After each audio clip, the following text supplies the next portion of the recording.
So that was a while ago. It was really hot, and you would stand in the breezeway to get some breeze. Kind of that. So it's been a long time since I've seen you. Here you are.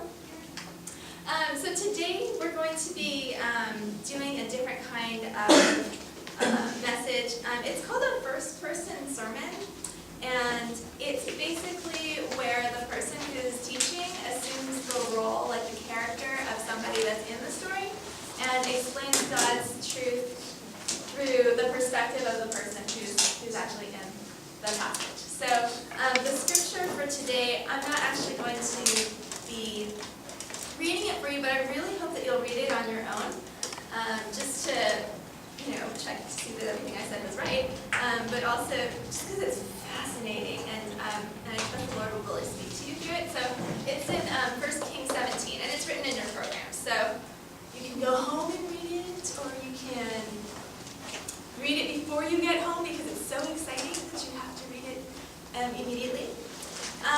One thing I wanted to point out is, so how many of you have ever heard of Elijah? Elijah.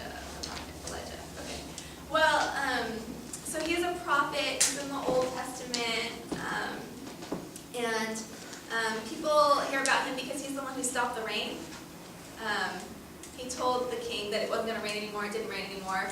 3 years later, he said it was going to rain, and 3 years later it started raining again. So that was his big claim to fame. So you can read about it in 1 Kings chapter 17. Every time in your Bible that it says Lord using all capitals, the actual original Hebrew, Old Testament was originally written in Hebrew. The original manuscript, it actually says Yahweh. There's two kinds of Lord that shows up in your Old Testament. And you can, like for example, in 1 Kings 17, chapter 2, it says, "Then the word of the Lord came to Elijah." And where it says Lord, it's all in capitals. And that's actually the personal name of God, which is Yahweh. So I'm going to be saying Yahweh a lot every time it says Lord. The other Lord that shows up in the Bible is like capital L, but then everything else is lowercase. L-O-R-D, the O-R-D is lowercase. That is actually not Yahweh, the name of God. It's actually Adonai, which means Lord as in like sir. And so if you see a man who's just, distinguished and smart and respected, then you would call him Lord. You would call him like sir. And so there's two kinds of Lord that shows up in the Old Testament. One is the personal name of God, which is Yahweh. And I don't know why it doesn't just say that in our English Bible. I don't know why. It just has Lord in caps. And then the other one is Adonai, which means like sir kind of Lord. Okay, so when you go home and you read it, I don't want you to be like, oh, she lied to me. It says Lord. It doesn't say Yahweh. So I'm going to keep saying Yahweh. Okay. Oh, and so I want to show you a map, just to give you a feel for where we are. Map. It's working, but it's also not working. I don't know what's not here. Oh no. Michael is my math man, and I have faith in him. Sorry. There you go. And so I want to show you a map because we're over here in California.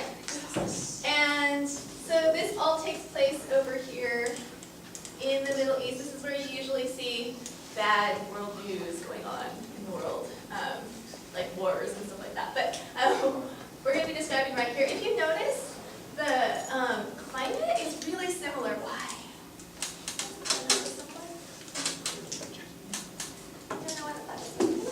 It's really similar.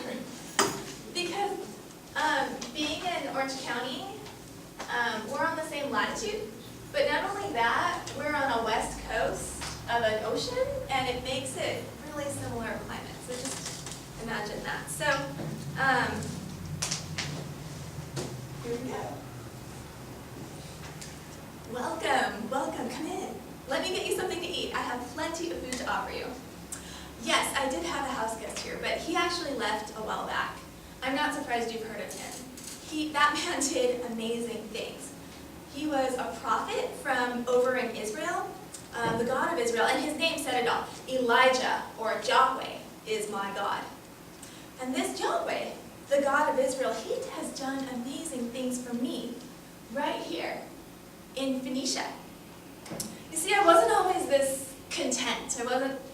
Didn't have a lot to be happy about. You can see that I'm a widow, and my husband died, and he left me this house and our little son. And what could I do? I couldn't return to my parents. I had a son. Not that I'm complaining. My son is everything to me. I just, mean that I don't belong to my parents anymore. And I had to rely on charity from my neighbors. But my neighbors were really good to me. In the harvest season, they used to let me go into their fields and glean. And so I would follow along behind the men, and I would pick up all the little scraps of wheat that I could find, all the tiny pieces of scraps, and they would let me keep them. And I was a widow, but at least I lived here in this rich city by the sea. Our city, Zarephath, is actually known for its wheat and oil. In fact, before the famine, before it stopped raining and life was normal, we used to have so much extra wheat and so much extra oil that the men in the city, they would pack it up into their boats and they would sail to far off places and trade it. And it seemed like our city, Zarephath, was really favored by the gods, especially Baal. Like other nations, they all have their gods, of course, but we're pretty special, Our chief god of our nation, Phoenicia, is Baal, the rain god. And if you think about it, it's from the rain that we get our crops of wheat and oil, and so it's from Baal who gives us life.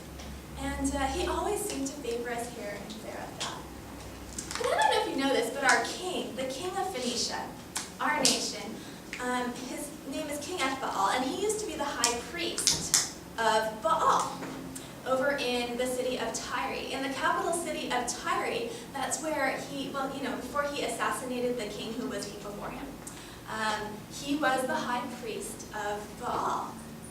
And his daughter, Princess Jezebel, is still the high priestess of Baal, even though she lives in Israel now. I know you know your celebrity news, but Princess Jezebel of Phoenicia married King Ahab of Israel, and they live in Israel now. But Princess Jezebel does not worship the God of Israel. No. She's still very devoted to our God, Baal.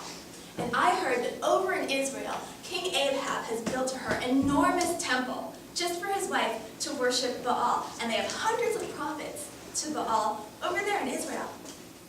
And back here in Phoenicia, life was pretty good, I was a widow, but my husband was dead. I still had my son, And I knew I had to keep on surviving and take care of him. And then one day, he would grow up, and then I wouldn't have to work so hard. Then it stopped raining. You know what I'm talking about. Around here, it's supposed to rain in the winter and then stop in the summer, right? And then the legend says that Baal, in the winter, that's when he submits himself to death. And then the rains come, and then in the spring, when the crops come up out of the ground, that's when our god, Baal, is resurrected. But it's been 3 years, and there hasn't been any rain at all. And there's not even any dew on the ground. And King